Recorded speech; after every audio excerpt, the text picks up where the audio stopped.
Buenos días, tardes o noches. Mi nombre es Ico Gato y hoy les voy a hablar sobre la muerte del DSM-5. ¿Qué les parece?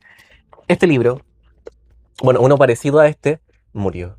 ¿Murió? Sí, ya se murió, no va a existir. ¿Ahora todo va a cambiar o van a seguir siendo las cosas iguales? ¿Vamos a seguir la miseria o vamos por fin a entender un poco más los trastornos mentales? ¿Vamos a adquirir nuevos conocimientos? ¿Vamos a tener que tomar en cuenta cosas nuevas que antes no pescábamos? ¿O va a seguir el sistema antiguo, estadístico, insuficiente? Bueno, no solamente nosotros como gremio nos cansamos, sino que la APA misma se cansó. La APA o American Psychiatric Association, sí, esa misma, se cansó. Ya no están bien con el DSM-5 como lo conocemos. ¿Quieren cambiarlo? Se murió, lo mataron. En escena. ¿Qué pasó acá? Primero, para comenzar, en el año 1879, de la mano de Wilhelm Wundt, se creó el primer laboratorio de psicología experimental. ¿Qué es la psicología experimental? La psicología que experimenta, literalmente esa es la definición. De ahí en más, luego de la creación del laboratorio, la psicología pasó a ser una ciencia y no más una pseudociencia. O sea, llevamos casi 200 años. Nada, 150 por ahí, en realidad. Después de este primer cambio tremendo, que fue un cambio de paradigma gigantesco para todos los que conocían la psicología, para toda la gente a la que le interesaba, etcétera, la psicología siguió cambiando dentro de toda la primera mitad del siglo XX de manera exponencial. Inicios del siglo XX, ¿qué pasó? 1900, aparición de Freud en escena, aparición de, no solamente para la psicología, sino que la Primera y la Segunda Guerra Mundial, que fueron hitos tremendos y también fueron épocas de cambios gigantescos para la psicología, como por ejemplo en la Segunda Guerra Mundial, luego de los antiguos modelos de psicoterapia, como lo eran la psicoterapia conductual o la psicoanalítica, no eran suficientes para tratar la cantidad de pacientes tremendas que se tenían en América. ¿Qué nuevas corrientes nacieron? En Alemania, en Estados Unidos, la corriente sistémica, la corriente humanista, fueron de vital importancia y nuevos precursores del cambio gigantesco que se venía luego. Después, con la aparición de la terapia cognitiva, etcétera, se empezaron a ver cambios cada vez más grandes en psicología gracias a las guerras, gracias a las épocas de cambio y de crisis de la humanidad. ¿Qué otro cambio existió dentro de las guerras? Dentro de la Primera Guerra Mundial, en el año 1918, se creó el libro Statistical Manual for the Use of Institutions for the Insane. Ese libro se creó, que era como el papá, el abuelito, el tío lejano del DSM-5, que era una clase de manual como para tratar de agrupar a todos los trastornos mentales que se tenía conocimiento en ese momento, porque a inicios del 1900 ya estaban la gran mayoría descritos, pero con una mirada mucho más creipiliniana, una mirada mucho más biologicista, o sea, al final reduccionista. Sucesivamente se dio a paso a 9 volúmenes más, pero en el año 1942 fue la última edición, no existió otro, se terminó. Este libro fue duramente humillado, maltratado, criticado por un personaje llamado Adolf Meyer, que era un pionero de la higiene mental y también una persona bastante movida por lo que estuve leyendo por ahí. Además de esto se le sumó el auge del pensamiento freudiano y también los vestigios de la Segunda Guerra Mundial, como mencioné anteriormente. Todo esto propició la creación de lo que hoy conocemos como DSM. El paradigma nuevamente cambió. Ahora ya no nos centramos solamente en lo creipiniano y que el cuerpo es lo que fomenta las enfermedades mentales, sino que ahora estamos al otro lado. Lo que estamos viendo es que las emociones importan, la historia vital de la persona importa. Esto promovió un cambio en la Asociación Psiquiátrica Americana tremendo, tanto de paradigma en general como en la estructura y la organización de esta misma. En el año 1952 fue el año de publicación del DSM-1 o el DSM como se conocía en ese momento. DSM o Diagnostical and Statistical Manual of Mental Disorders fue, lo dije pésimo, hizo que todo explotara, todo cambiara y de ahí en más los cambios han sido cada vez más seguidos, más llamativos y sobre todo documentados y explicados por una serie de expertos mucho más capacitados. De aquí en más, ¿qué estuvo pasando? El DSM-3 estableció conocimientos como excesivamente biomédicos que a la gente le fue gustando cada vez un poquito menos. El DSM-4 dio paso, pero acá lo importante es el DSM-5, la última versión que sale en el año 2013. En el año 2013, culturalmente, estábamos en una posición muy distinta al que estábamos en los 90 con la creación del DSM-4. Ahora teníamos un uso extremadamente común del Internet que propiciaba también ciertas situaciones donde la gente podía hacer foros y podía comentar acerca al respecto. Podían criticarlo, podían tratarlo mal, podían acceder mucho más fácilmente a la información que se tenía sobre ese. Como por ejemplo que el 69% de las personas que constituían la creación de este DSM eran o estaban afiliados a la industria farmacéutica. Claramente con la mafia o con el increíble comercio que se tiene con esta industria, se podía ver un claro sesgo o se podía ver que algo no iba tan bien como parecía. Que el comité directivo tuviera un 69% de prevalencia con personas vinculadas a la industria farmacéutica llamaba mucho la atención versus la cantidad de personas que eran psicoterapeutas famosos, conocidos, reconocidos, lo que sea, que eran cada vez menos. Se estaban viendo muy pocos psicólogos realmente famosos. Todos estaban o todos tenían que ver con este modelo biomédico. Bueno, pero ¿a qué nos llevó esta tan larga introducción? A que el DSM-5 va a dejar de existir. Ya se murió, ya, no, ya fue, ya lo avisaron. La APA se pronunció, dijo, DSM-5, como lo conocemos, por lo menos estadísticamente, ya no va a existir. Estadísticamente, no por estadística, sino por el nombre. Ya no va a existir. El DSM va a tener otro nombre, se va a renovar, va a ser otro libro completamente distinto. Ya no vamos a seguir desde el 6, sino que vamos a comenzar desde el 1, otra vez. Pero desde una manera mucho más holística, general e integral. Mucho mejor, más nuevo, más capacitado, más comprensivo con el ser humano actual y no con las estadísticas. Nos vamos a centrar en los individuos y no en las masas. ¿Cuál es el problema de esto? No sabemos cómo va a funcionar, no se ha aplicado. Yo soy de tercer año, pasé todos mis ramos de psicopatología con el DSM-5. ¿Qué va a pasar conmigo? ¿Qué va a pasar con ustedes? ¿Qué va a pasar con los profesionales que ya están ejerciendo? Cállate, siéntate y escucha, que hoy te voy a contar todo acerca del nuevo DSM. Bueno, como te estaba contando, tal y como lo conocemos, este manual ya no va a existir más, va a desaparecer. Pero, ¿qué era el DSM? ¿Para qué servía? ¿Qué hacía? Bueno, comenzando con las definiciones. DSM-5, el Manual Diagnóstico y Estadístico de los Trastornos Mentales, era la herramienta que se utilizaba en distintos ámbitos de la salud mental, ya sean psicólogos o psiquiatras. Fue una herramienta hecha por la Asociación Americana de Psiquiatría, ampliamente usada por distintos profesionales, estudiada, rebatida, discutida, etc. Pero lo importante de saber acá es que era la principal herramienta que teníamos. Además de esto, el 5 en su nombre hace referencia a que es la quinta versión. Hubieron 4 anteriores a estas y además de eso, cada cierto tiempo durante el auge del número que está actualmente, se hace una versión TR o texto revisado, donde se le da como una revisión general a los trastornos, a lo que estamos viendo, a qué cambios han habido, qué pasa con las estadísticas. Aunque dije que el DSM-5 es como la mayor herramienta que tenemos los psicólogos, no es tan cierto. Por ejemplo, en psicología hay distintos enfoques que son como muy anti-DSM. Por ejemplo, el enfoque estratégico era un enfoque que trata de no patologizar a las personas, por tanto es como muy anti-DSM. El DSM no era, por lo menos en sus inicios, la prioridad, tipo como darle así como, usted tiene un trastorno depresivo mayor. No, eso no se daba. Ahora puede ser que un poco más porque obviamente ya no es tan pragmático como lo era antes, pero es un buen ejemplo. Además de todo, no es solo eso, sino que también existe una alternativa al DSM-5, que es el CIE-10. Primero, ¿qué es necesario saber? ¿Para qué servía el DSM-5? A pesar de ser un libro muerto, todavía lo tenemos que usar hasta que salga la próxima versión. Así que, ¿cuál era su utilidad? Al tener el nombre de manual, era usado y se esperaba que se usara como una forma de columna vertebral, como para el conocimiento de todas las patologías mentales que existen.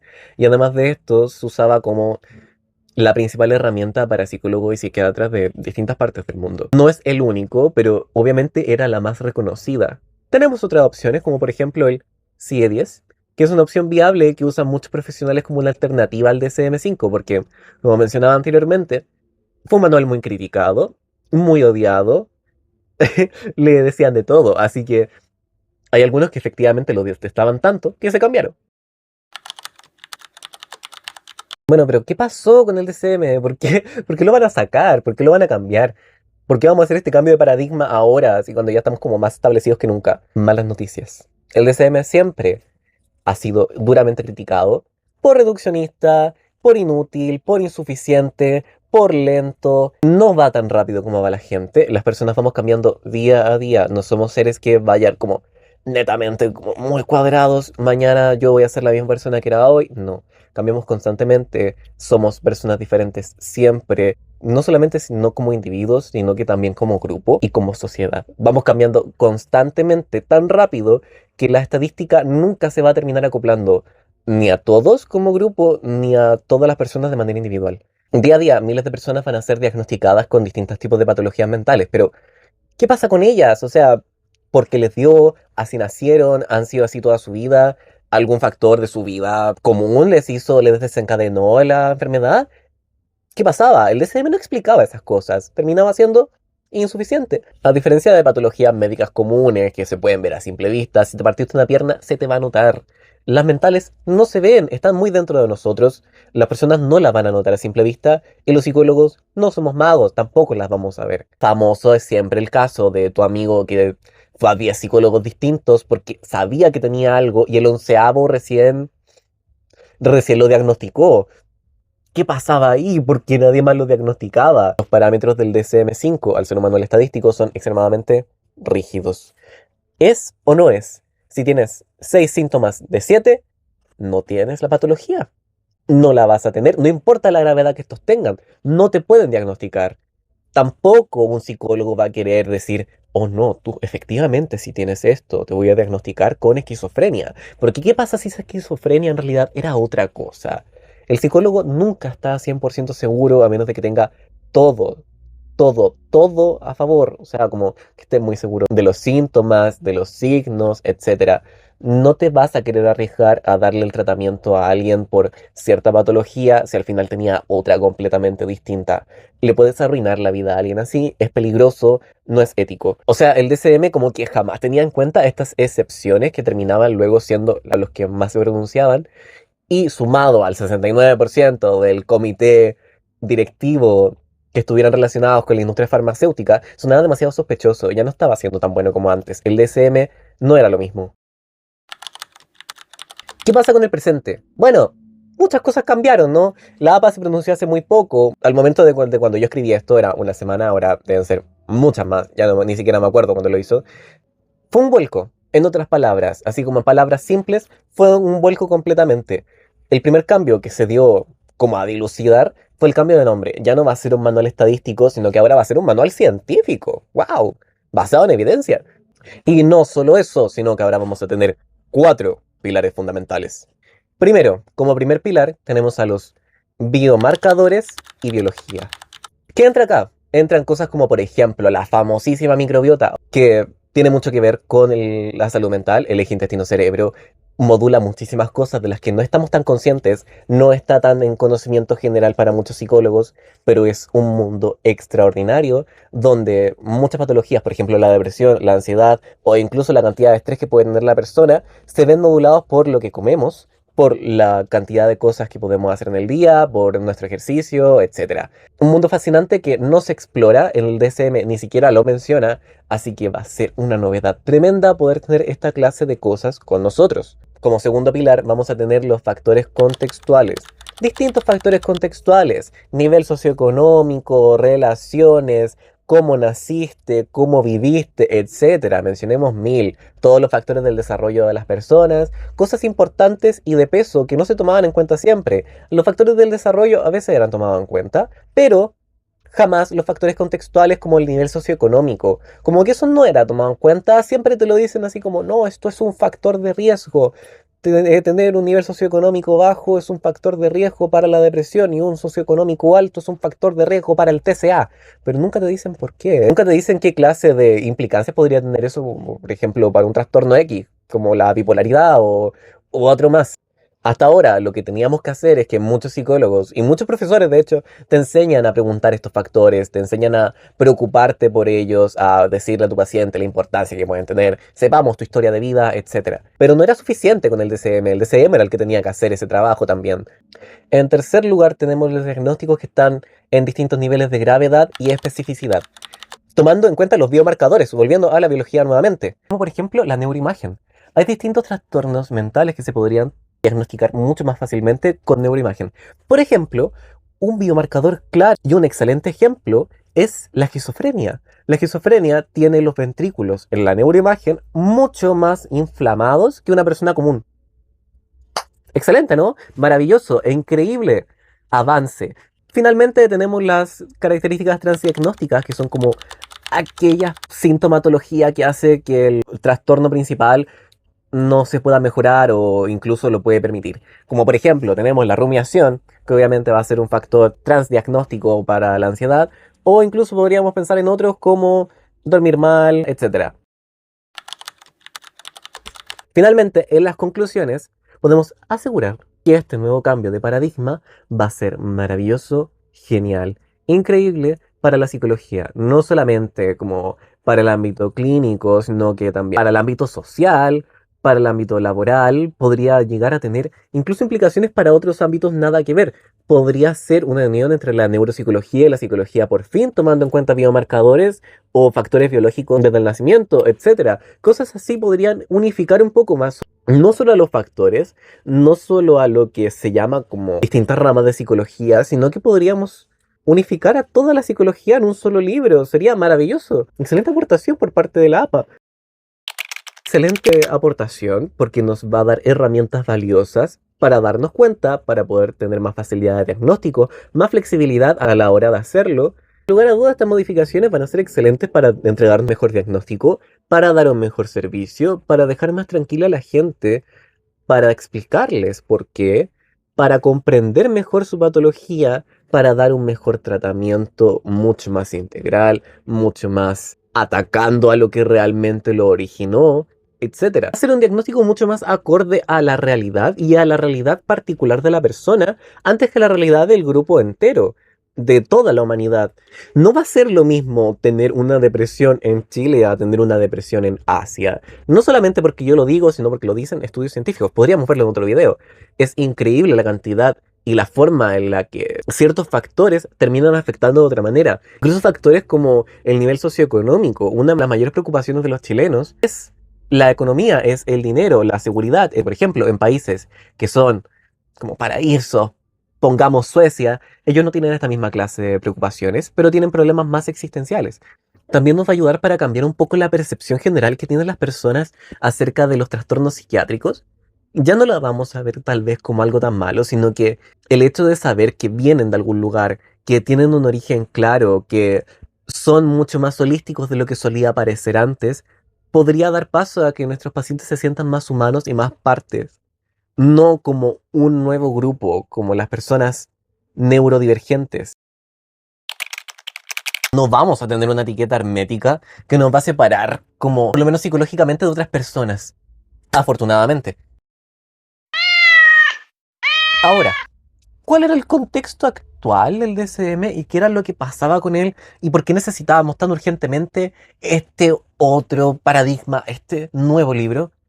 En pocas palabras, si nosotros, y como explicaba antes, necesitábamos 6 síntomas y teníamos 5, no podíamos diagnosticar. Eso nos iba a dejar una brecha tremenda, como estos agujeros legales que no nos permiten, por ejemplo, meter a alguien preso. En psicología es parecido, pero es como no nos permiten diagnosticar a esta persona con tal trastorno.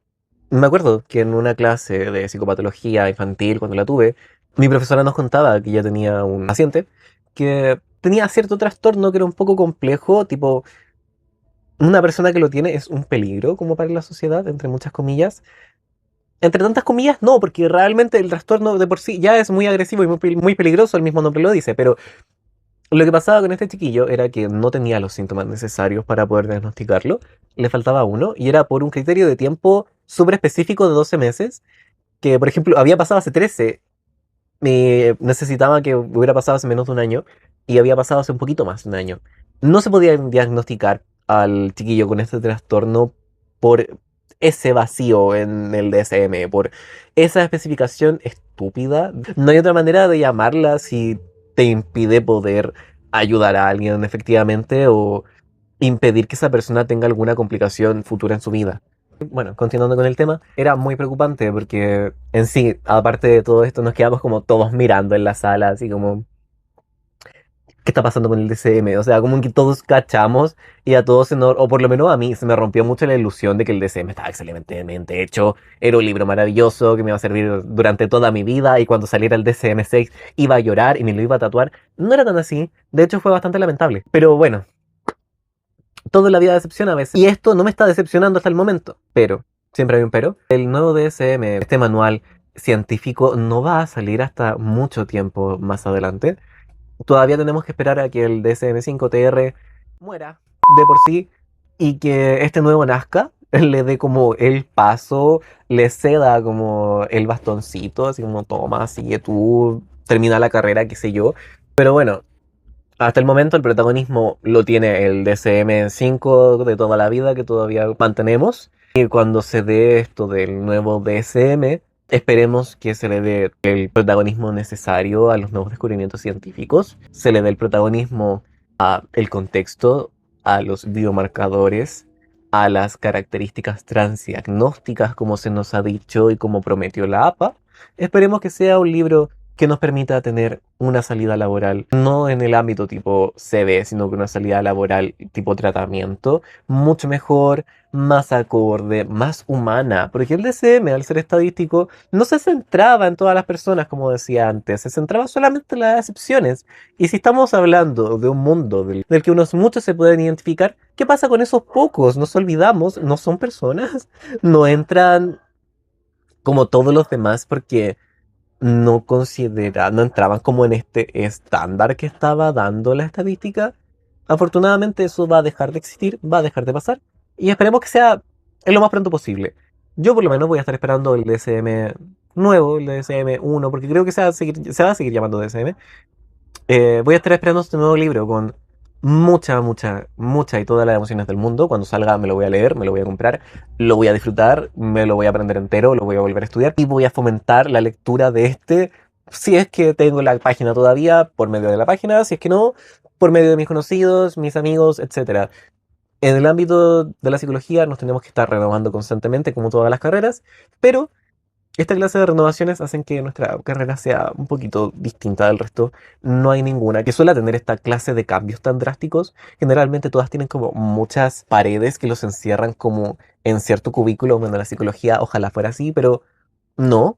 De hecho, no, es muy azarosa, es muy complicada, es muy cambiante. Como cambia la sociedad, cambia el estado psicológico general. Así que, bueno, nos tocará estar esperando, nos tocará estar actualizándonos y nos tocará estar especializándonos en ello, porque será esencial para el futuro de nuestros pacientes y para el futuro de nosotros mismos como terapeutas.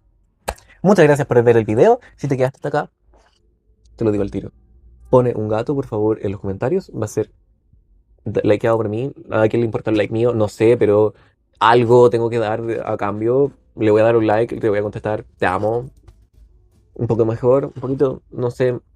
Bueno, a lo mejor te voy a dedicar un video. Te voy a decir, te lo dedico a ti. No sé, ahí veo, pero muchas gracias. Por favor, hazlo. Chao, Cuchi.